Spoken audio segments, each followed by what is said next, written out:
Hello student, मैं मनीष मालवीय अनवेरा online school classes में आप सभी का स्वागत करता हूं। हम पढ़ रहे थे क्लास 11 के एग्रीकल्चर बायो का अध्याय अपना चल रहा था 7वां, जिसका नाम है आवट बीजी पादपों में लैंगिक जनन एवं विकास के बारे में अपन पढ़ रहे थे, जिसमें अपने ये हमारे इस अध्याय का तीसरा पार्ट है। पिछले 2 अध्याय में अपन ने काफी कुछ पढ़ चुके हैं। जनन के बारे में पढ़ा, अलैंगिक जनन के बारे में पढ़ा, उसकी विधियों के बारे में पढ़ा, फिर लैंगिक जनन अपन ने शुरू किया था। और लैंगिक जनन के रूप में जो आवर्त बीजी में विशेष संरचना पाई जाती है पौधे के अंदर, वो थी पुष्प के विभिन्न भागों के बारे में पढ़ा, उनके कार्यों के बारे में भी अपन ने पिछले अध्याय में पढ़ा है वैसे तो। फिर अपन ने नर जननांग के बारे में पढ़ा, पुंकेसर के बारे में पढ़ा, परागकण के विकास के बारे में पढ़ा। दूसरी चीज अपन ने फिर पढ़ी थी मादा जननांग, अपन ने शुरू किया था। ठीक है, मादा जननांग के बारे में अपन ने पढ़ा था। और अब अपन जो मादा युग्मक होता है, जिसे अंडक कहते हैं या गुरु बीजाणु भी कहते हैं, वो गुरु बीजाणु किस प्रकार से बनता है उसकी अपन चर्चा करेंगे। तो देखिए, गुरु बीजाणु क्या होता है। सबसे पहले हमारा आज से का टॉपिक है, शुरुआत करते हैं आज के क्लास की।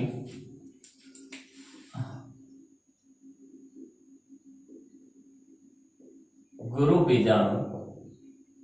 ये गुरु बीजाणु किसे कहते हैं? गुरु बीजाणु कहते हैं हमारे अंडक को, यानी जो अंड कोशिका होती है उसको गुरु बीजाणु कहते हैं। वो गुरु बीजाणु जनन किस प्रकार से होता है, देखिए। अधिचर्म की बीजांडकाय की जो अधिचर्म होती है, इस बीजांडकाय अर्थात अंदर की तरफ की जो स्त्री केसर का जो नीचे का हिस्सा होता है, ये अंडा से होता है पूरा, इसके अंदर बीजांड होती है, बीजांड होता है। उस बीजांडकाय की, उस बीजांड की बॉडी की जो आंतरिक अधिश्चर्मी कोशिका, कोई अधिश्चर्मी कोशिका क्या होती है? गुरु बीजाणु मात्र कोशिका विभेदित होकर, अर्थात उस आवरण से कोई एक कोशिका विभेदित अलग होकर क्या करती है? गुरु बीजाणु मात्र कोशिका की तरह कार्य करती है। गुरु बीजाणु मात्र कोशिका की तरह कार्य करती है या बनती है।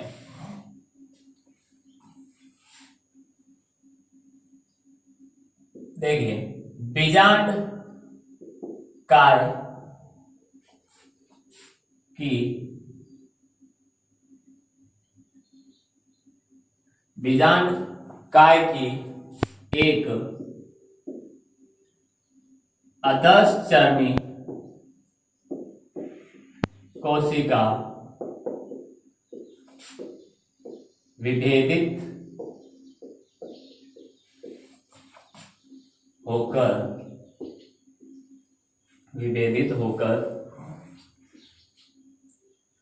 गुरु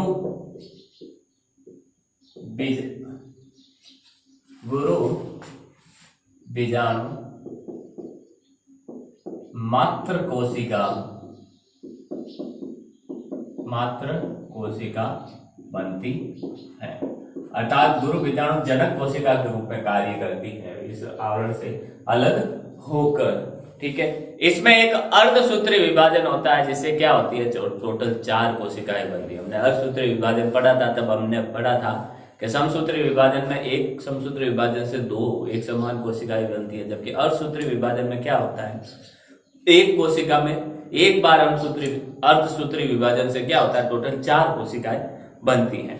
तो इस विभेदित हुई अधिश्चर्मी कोशिका में क्या होता है? एक अर्धसूत्री विभाजन होता है, जिससे क्या होता है? इस एक कोशिका से टोटल 4 कोशिकाएं बन जाती है। इनमें से एक कोशिका तो सक्रिय रहती है, बाकी तीनों क्या हो जाती हैं? नष्ट हो जाती हैं।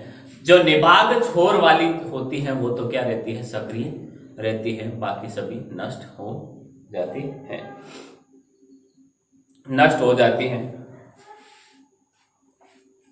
इसको पढ़ते हैं, देखो क्या होता है इसमें।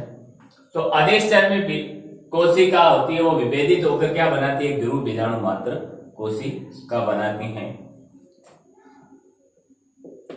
इस कोशिका में एक अर्धसूत्री विभाजन, एक अर्धसूत्री विभाजन से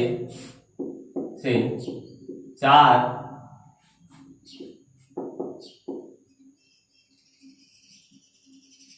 अगुणित कोशिकाएं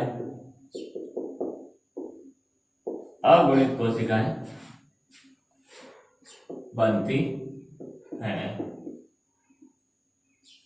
अगुणित कोशिकाएं बनती हैं या अगुणित कोशिकाएं या गुरु बीजाणु, इस कोशिकाओं के आगे अपन लिख देते हैं, या गुरु बीजाणु बनते हैं। क्या बनते हैं?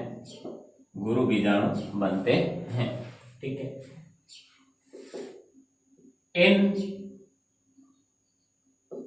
चारों गुरु बीजाणु में से निभाग छोर वाला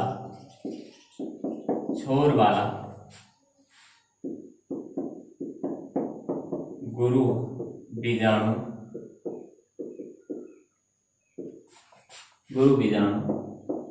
सक्रिय रहता है।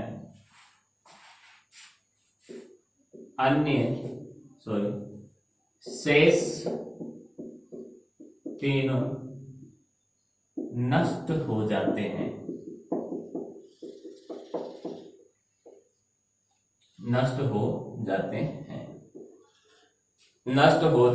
सक्रिय गुरु बीजाणु मादा युग्मकोद्भिद की प्रथम कोशिका होती है। सक्रिय गुरु बीजाणु मादा युग्मकोद्भिद की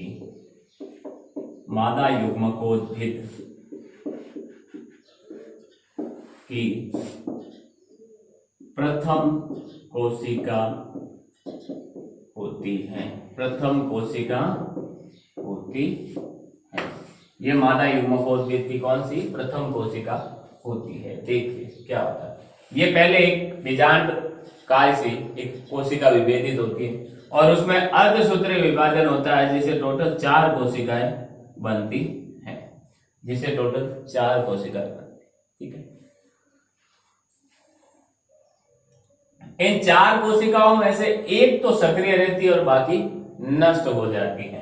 वो सक्रिय रहने वाली कोशिका है वो है ये वाली, निभाग के छोर वाली। तो निभाग का, बीजांड काय का जो निभाग वाला भाग होता है वो तो होता है इस तरफ, और जो बीजांड द्वार होता है वो इस तरफ होता है। ठीक है, ये तो कहलाता है निभाग छोर। तो ये तो रहती है सक्रिय, बाकी सब क्या हो जाती है? नष्ट हो जाती है। इस सक्रिय कोशिकाओं को क्या कहते हैं अपन? मादा युग्मको भेद की प्रथम कोशिका कहते हैं।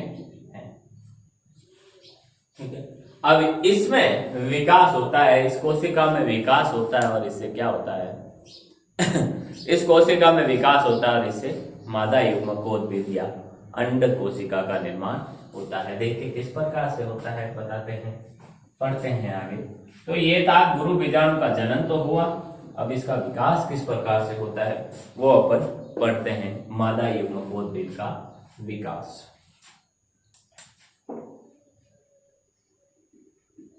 मादा युग्मकोद्भिद का विकास। देखिए अब ये क्रियाशील जो मादा युग्मकोद्भिद की प्रथम कोशिका है होती है या गुरु बीजाणु होता है कि केंद्रक में 3 विभाजन होते हैं। कितने? 3 समसूत्री विभाजन होते हैं जिससे 8 कोशिकाएं बनती है। इसका जो केंद्रक होता है, ठीक है, ये जो बचा था अंदर निभाग के छोर वाला, उसमें टोटल 3 विभाजन होते हैं, समसूत्री विभाजन। अब 3 समसूत्री विभाजन से 8 कोशिकाएं कैसे बनती है? समसूत्री विभाजन में एक कोशिका से क्या बनती है? 2 कोशिकाएं बनती है। तो पहले जब इसमें विभाजन होता है तो टोटल 2 कोशिकाएं बन गई। फिर दूसरा जब इनमें विभाजन हुआ तो टोटल 4 कोशिकाएं बन गई, और फिर से जब इनमें विभाजन हुआ तो टोटल कितनी बन गई? 8 कोशिकाएं बन गई। तो सक्रिय गुरु बीजाणु में क्या होता है, या क्रियाशील सक्रिय गुरु बीजाणु में 3 समसूत्री विभाजनों से क्या होता है? 8 केंद्रकों का निर्माण होता है। इस कोशिका के केंद्रक में 3 विभाजन होते हैं और 8 केंद्रकों का निर्माण होता है। 3-3 तो क्या होते हैं? 3-3 तो क्या है? 8 बन जाते हैं। 3-3 तो क्या होते हैं? ध्रुवों की तरफ, 2 ऊपर, 3 ऊपर की तरफ, 3 नीचे की तरफ और 2 बीच में केंद्र के रूप में, केंद्र में बीच में व्यवस्थित हो जाते हैं और 2 केंद्र में व्यवस्थित होते हैं। तो देखिए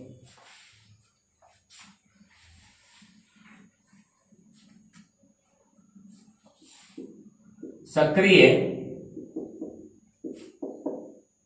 गुरु बीजाणु कोशिका के केंद्रक में 3 समसूत्री विभाजनों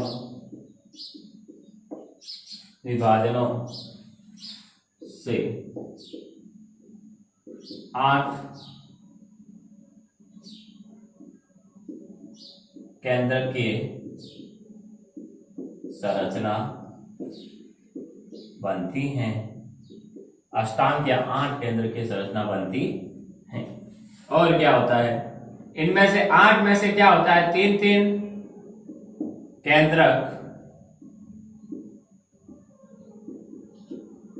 ध्रुवों की तरफ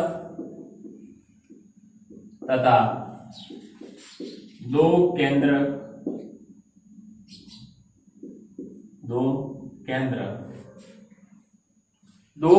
होते हैं। वो कहा? 2 केंद्र में व्यवस्थित हो जाते हैं।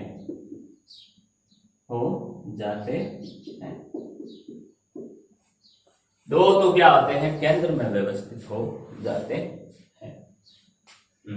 स्क्रीनशॉट ले पहला आप इसका, फिर इसके आगे देखते हैं अपन।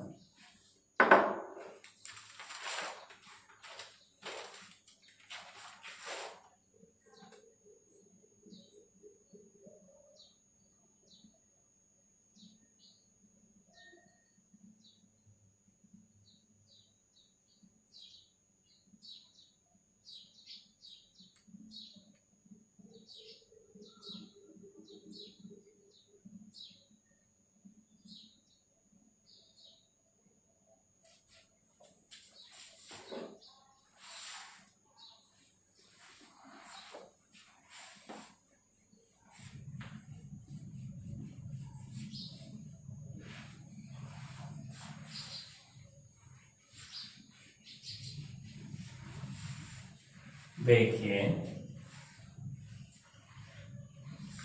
तो होता क्या है? देखिए इस प्रकार से जो अपना बीजांड गाय होता है उसकी जो पहली एक कोशिका विभेदित होती है, ठीक है, उसमें क्या होता है? एक अर्धसूत्री विभाजन से टोटल 4 कोशिकाएं बन जाती हैं। उनमें से एक निभाग छोर वाली जो कोशिका होती है वो तो रहती है सक्रिय और बाकी क्या हो जाती है? नष्ट हो जाती है। इस सक्रिय कोशिका में 3 समसूत्री विभाजन होते हैं। 3 समसूत्री विभाजन होते हैं। कितने? 3 समसूत्री विभाजन इनमें होते हैं। 3 समसूत्री विभाजनों से ये टोटल कितनी? 8 कोशिकाएं बन जाती हैं। इस प्रकार से टोटल 8 कोशिकाएं बन जाती हैं।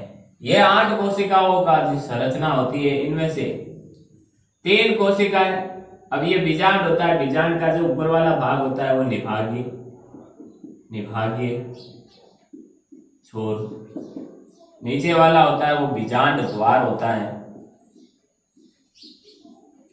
नीचे वाला होता है वो क्या होता है? अपना बीजांड द्वार होता है।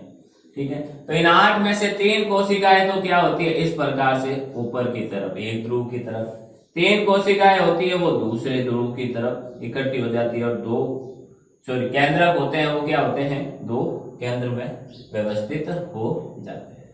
फिर निबाग छोर वाली जो कोशिकाएं होती है उनके चारों तरफ तो क्या होता है, कोशिका द्रव्य इकट्ठा होकर ये एक कोशिका बन जाती है। ठीक है, ये क्या बन जाती है, कोशिका बन जाती है।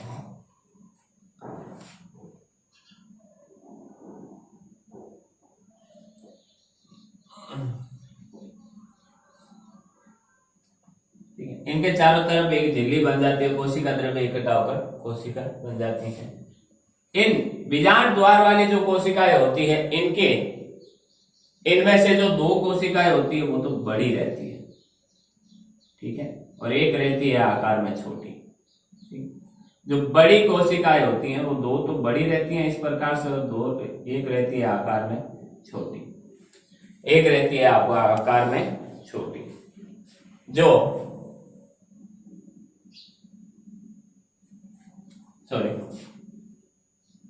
होता क्या है कि एक रहती है बड़ी कोशिका, ठीक है, दो रहती हैं छोटी कोशिका, ठीक है। इनमें से जो बड़ी कोशिका होती है वो तो कहलाती है अंड कोशिका, ठीक है, और जो छोटी होती हैं वो कहलाती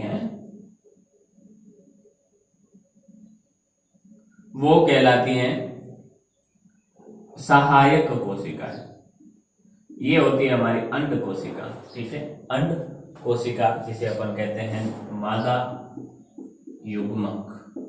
क्या कहते हैं इसको, मादा युग्मक कहते हैं। और केंद्र वाली कोशिकाओं के बीच में क्या होता है, कोशिका द्रव्य निर्माण हो जाता है और इनको केंद्रीय कोशिका कहते हैं। तो देखिए जो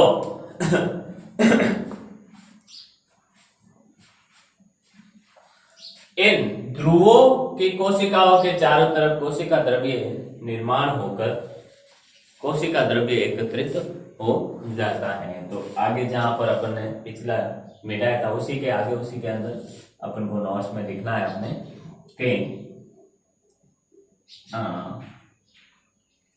ध्रुवों की कोशिकाओं के ध्रुवों की कोशिकाओं के चारों तरफ कोशिका द्रव्य एकत्रित होता है। ध्रुवों की चारों तरफ की कोशिकाओं ध्रुवों की कोशिकाओं के चारों तरफ केंद्रकों के चारों तरफ क्या हो जाता है, कोशिका द्रव्य एकत्रित हो जाता है। जो ध्रुवों की तीन केंद्रक होते हैं, सॉरी ध्रुवों की कोशिकाओं की जगह आप कर लो ध्रुवों की केंद्रक को के जो तीन केंद्रक होते हैं उनके चारों तरफ क्या हो जाता है, इकट्ठा हो जाता है कोशिका द्रव्य और कोशिकाओं का निर्माण होता है।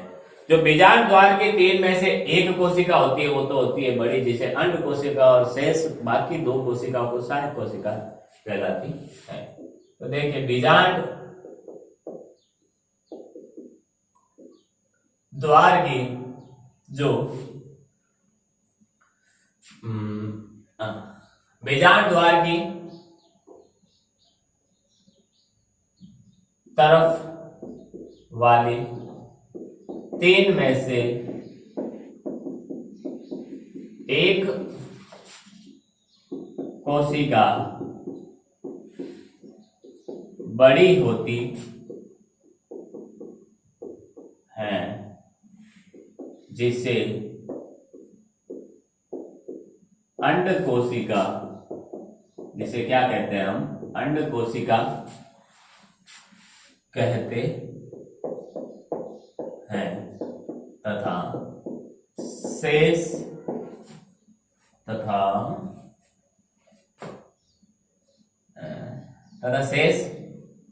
दोनों सहायक कोशिकाएं कहलाती है।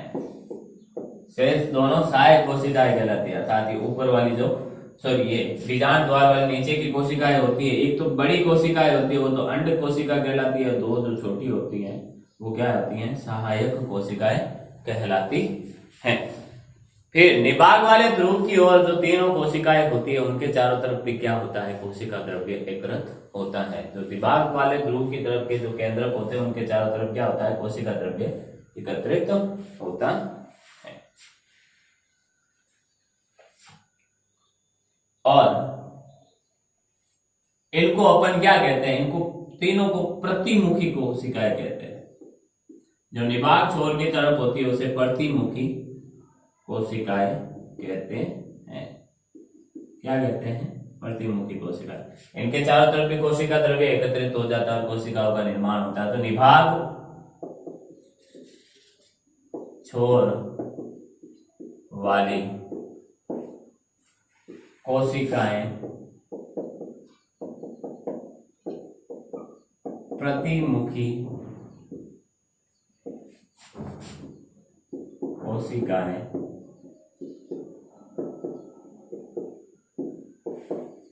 कहलाती है। निभाग छोर वाली कोशिकाएं क्या कहलाती है, प्रतिमुखी कोशिकाएं कहलाती हैं, जो निभाग की तरफ होती है। केंद्रक की तो दो केंद्रकों वाली कोशिकाएं होती हैं। बड़ी कोशिका केंद्रकीय कोशिका कहलाती है। जो केंद्र की दो केंद्रक वाली कोशिका होती है उसे क्या कहते हैं अपन, बड़ी केंद्रक कोशिका कहते हैं। केंद्रक की दो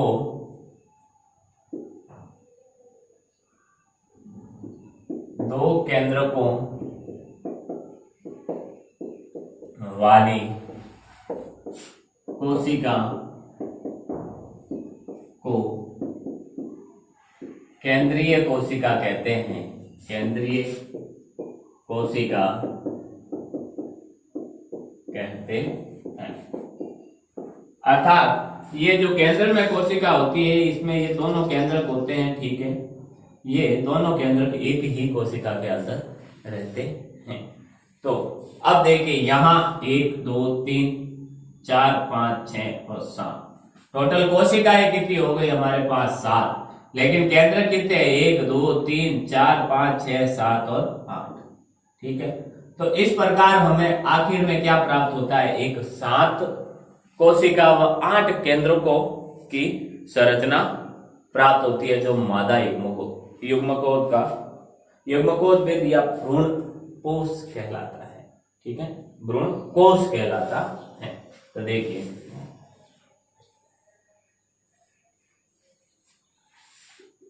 इस प्रकार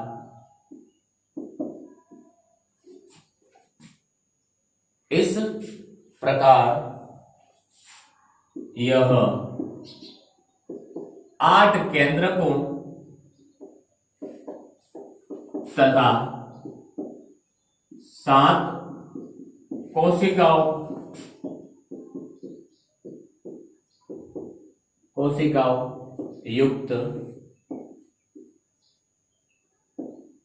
युक्त संरचना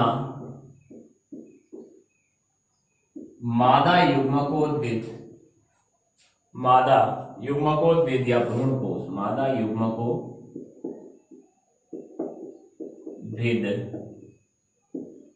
या भ्रूण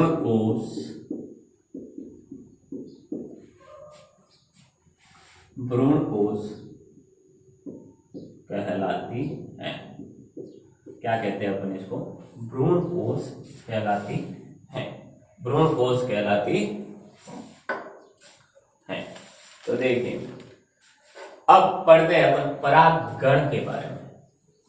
अब तक हमने इस अध्याय में क्या पढ़ा उसको 2 मिनट के लिए देख लेते हैं, क्योंकि अब अपन आ गए हैं परागगण में। और परागगण की क्रिया होती है 2 चीजों के बीच, एक तो परागकण और वर्तिकाग्र के बीच। परागकण पाए जाते हैं पुंकेसर में और वर्तिकाग्र पाए जाते हैं स्त्रीकेसर में। तो थोड़ा सा अपन रिकेप कर लेते हैं उस चीज को जो अपन ने पढ़ा है। हमने कल के वीडियो में या परसों के वीडियो में जो पढ़ा था कि पहला जो वीडियो था उसमें अपन ने नर युग्मकोद्भिद या परागकण के बारे में पढ़ा था। उसमें हमने पढ़ा था कि वर्तिकाग्र में ठीक है। जो नर युग्मकोद्भिद होते हैं वो इस प्रकार से होते हैं। छोटी कोशिकाओं में अब अंड कोशिका बन गई है, उसके बारे में अपन पढ़ते हैं। देखिए परागगण, सबसे पहले आप एक बार स्क्रीनशॉट ले लें फिर इसका।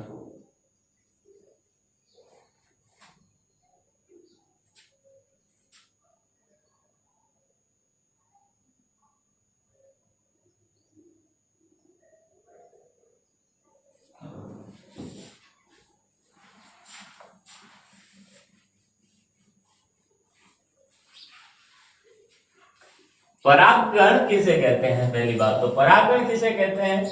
परागगण कहते हैं जब पराग कोश से परागकण क्या करते हैं, मुक्त होकर कहां पर, जो जायांग के वर्तिकाग्र तक पहुंचते हैं, पहुंचने की क्रिया परागण कहलाती है। अर्थात पराग कणों का पराग कोश से मुक्त होकर जायांग के वर्तिकाग्र तक पहुंचने की क्रिया को अपन पहुंचना परागण कहलाता है। तो अपना आज शुरू करते हैं अभी परागण। जानते हैं अपन इसके बारे में क्या होता है नॉर्मल सा, ठीक है। तो पराग कणों का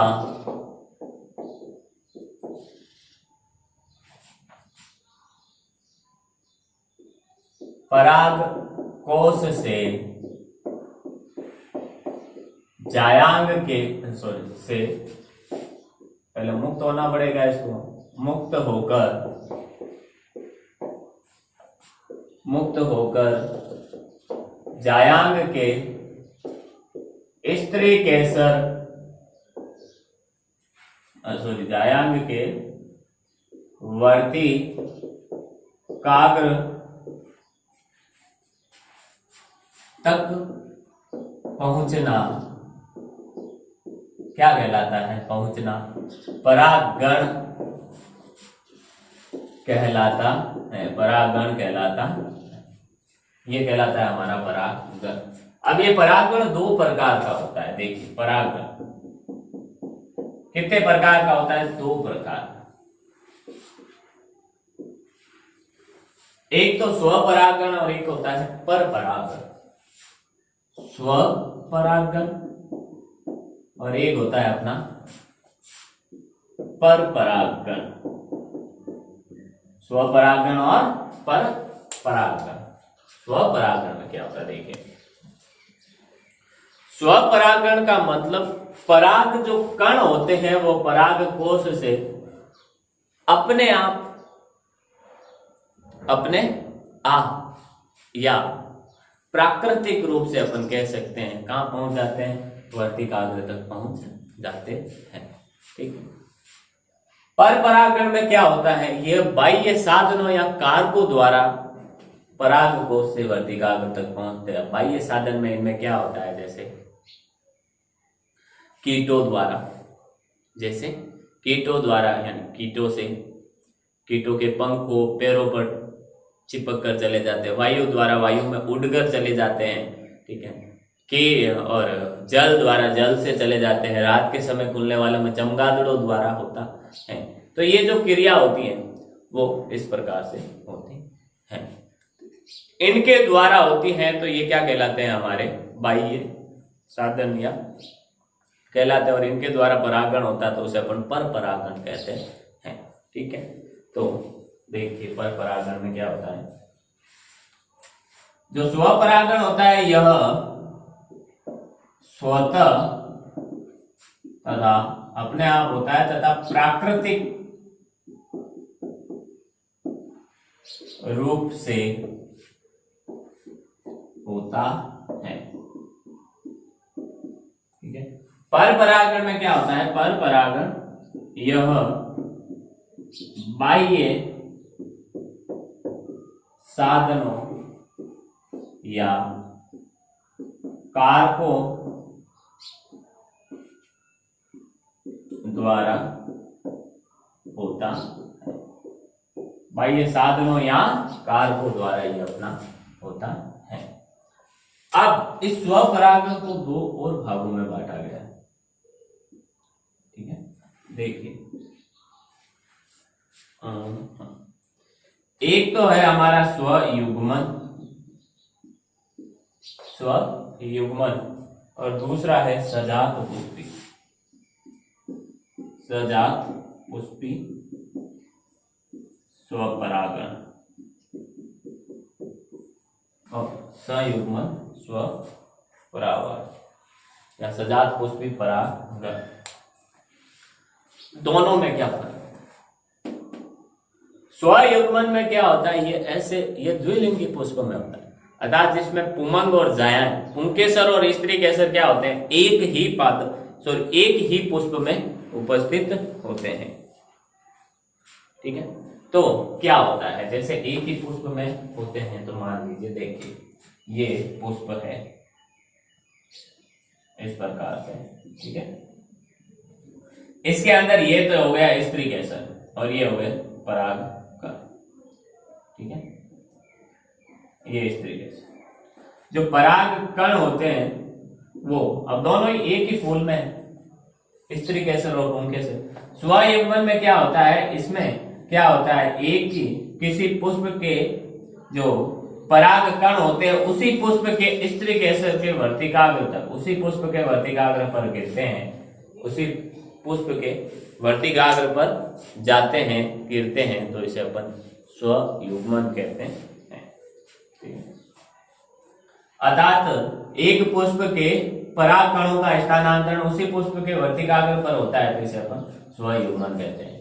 जबकि सजात पुष्पी स्वपरागण में क्या होता है, या सजात पुष्पी परागण में क्या होता है, तो देखिए इसमें क्या होता है, एक पुष्प के परागकणों का स्थानांतरण किसी उसी पौधे के किसी और टहनी डाली पर लगे हुए दूसरे पुष्प या दूसरे पुष्प पर के स्त्रीका केसर तक होता है। अर्थात एक पादप के परागकणों का एक पुष्प के परागकणों का स्थानांतरण उसी पौधे के किसी अन्य पुष्प के पराग स्त्री केसर तक होता है, वर्तिकाग्र तक होता है स्थानांतरण, तो इसे कहते हैं सजात पुष्पी। देखिए लिखते हैं इसको। स्वपरागण में क्या होता है, देखिए किसी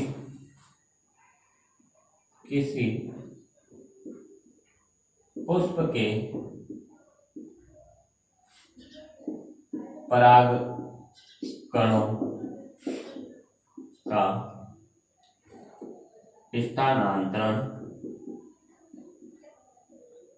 का स्थानांतरण उसी पुष्प के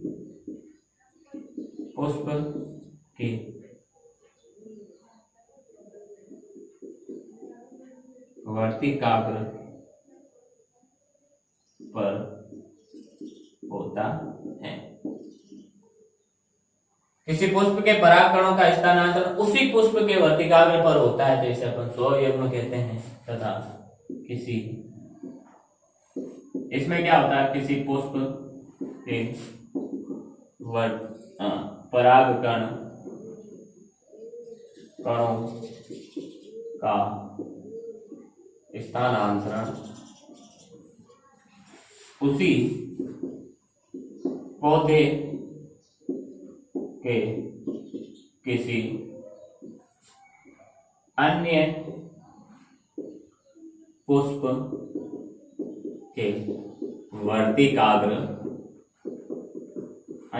के वर्तिकाग्र पर होता अन्य पुष्प के वर्तिकाग्र पर होता है।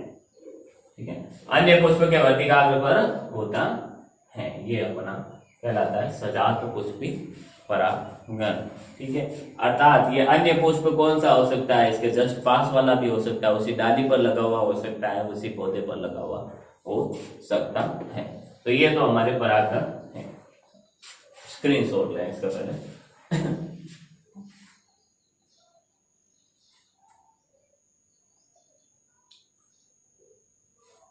देखिए पर परागण की भी कई विधियां होती है। ठीक है, पर परागण की विधियों में कुछ जैविक कारक होते हैं, कुछ क्या होते हैं, प्राकृतिक कारक। देखिए कुछ जैविक कारक होते हैं, कुछ निर्जीव कारक होते हैं। तो पर परागण की विधियां अपन पढ़ते हैं। पर परागण की विधियां, पर परागण की विधियां, ठीक है। एक तो अजीवीय कारक, इसमें एक तो आते हैं अजीवीय कारक और एक होते हैं जीवीय कारक या जैविक कारक, और एक होता है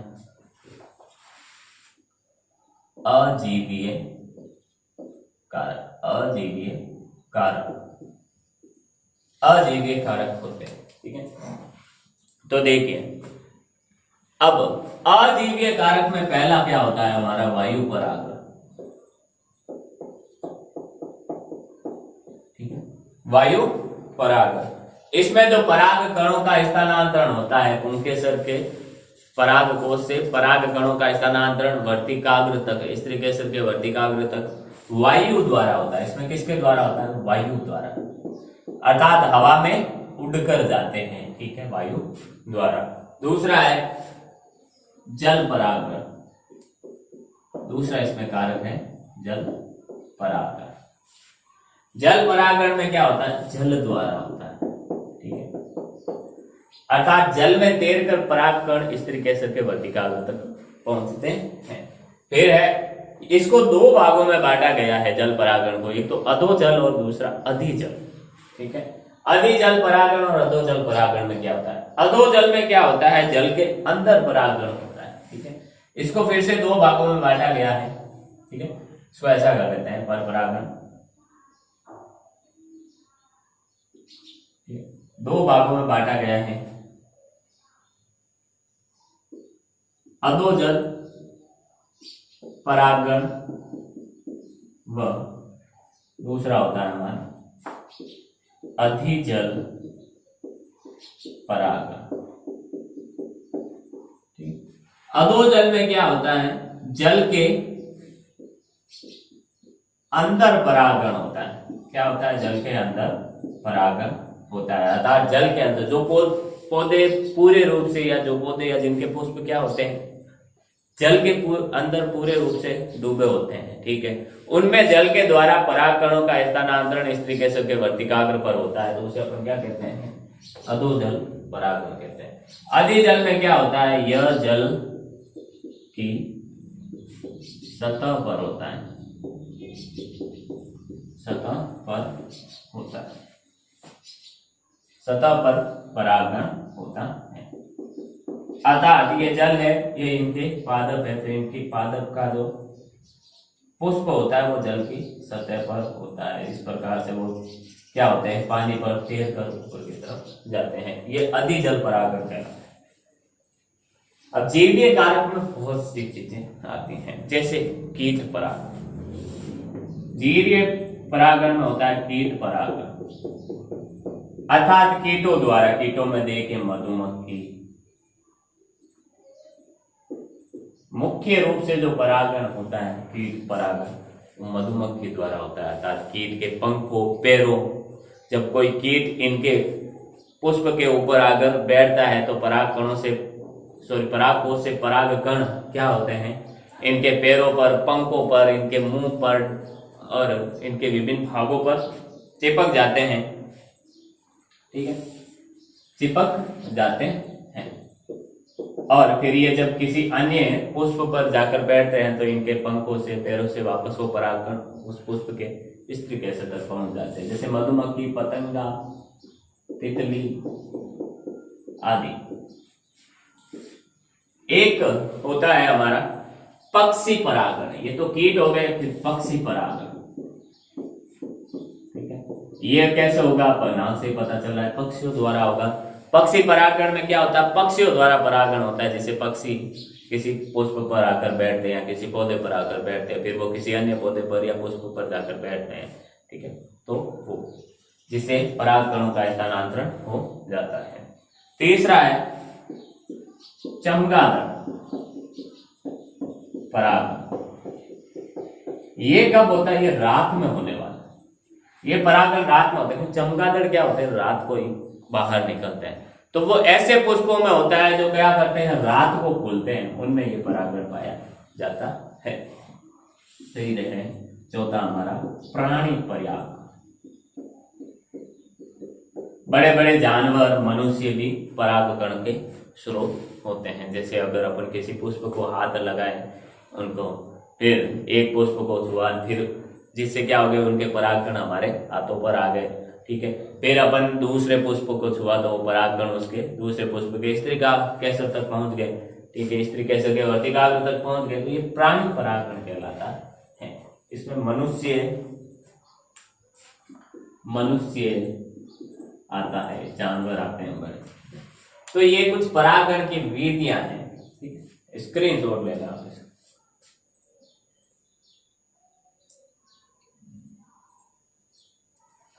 तो अपन ने पढ़ा गुरु बीजाणु जनन के बारे में, नर युग्मकोद्भिद के बारे में, परागण की विभिन्न विधियों के बारे में, प्रकार के बारे में अपन ने पढ़ा।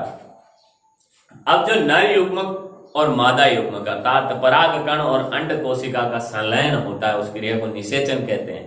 वो निषेचन की क्रिया किस प्रकार से होती है, कैसे उनमें केंद्रकों का निर्माण होता है, कैसे विभाजन होता है और कैसे एक नया भ्रूण बनता है, ठीक है, भ्रूण बनता है, उसके बारे में अपन आने वाली क्लासों में अध्ययन करेंगे।